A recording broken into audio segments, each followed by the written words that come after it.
the rest of the story. Yes, there is a Santa Claus. Since 1950, he has been visiting Children's Hospital National Medical Center in Washington, D.C., each Christmas time. Each year, the nurses passed out candy canes and small gifts before Santa's arrival. Suddenly, there he was, big and beaming in his bright red Santa suit, trimmed in gleaming white. And ward by ward, Santa made the rounds, visiting with each child individually, inquiring of Christmas wishes, comforting whom he could. And then after an hour and a half or so, Santa's visit was over, and he would return to wherever Santa returns until next year.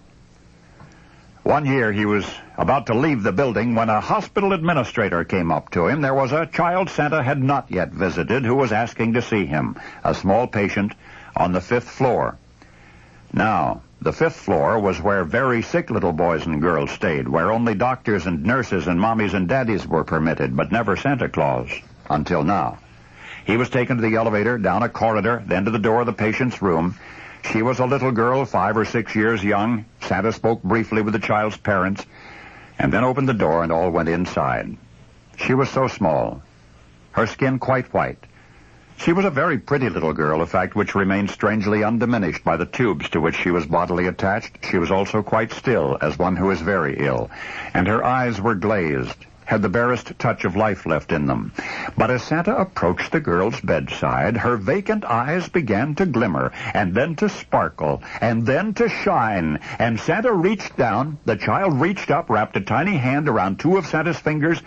She still had that look of amazement on her face, of wonder and astonishment. Santa spoke to the little girl as he'd spoken to the other children, warmly and quietly. And when he asked her what she wanted for Christmas, she was silent for a moment, then gazed up into Santa's face and earnestly told him, "For Christmas, I just want to go home."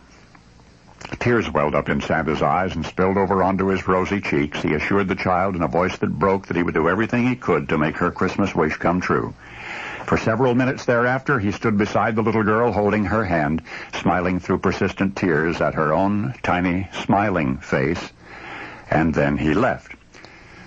2 days later, on Christmas Eve, the little girl, in a way, got her wish, went home forever. And all of the Christmases since that one, Santa has cherished what he calls the greatest Christmas gift he'd ever received, the bittersweet memory of those hopeful, shining eyes and of how they came to life before they closed.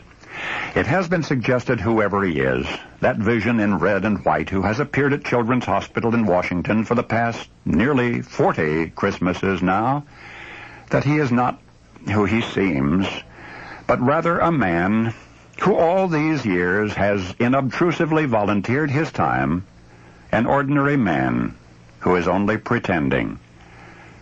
And yet I would not be surprised, would you, to learn that he is the real Santa Claus, and that the rest of the long year he merely pretends to be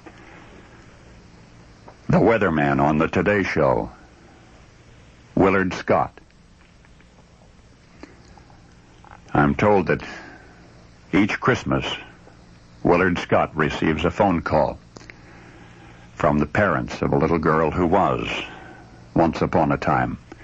Now you know why. Because now you know the rest of the story.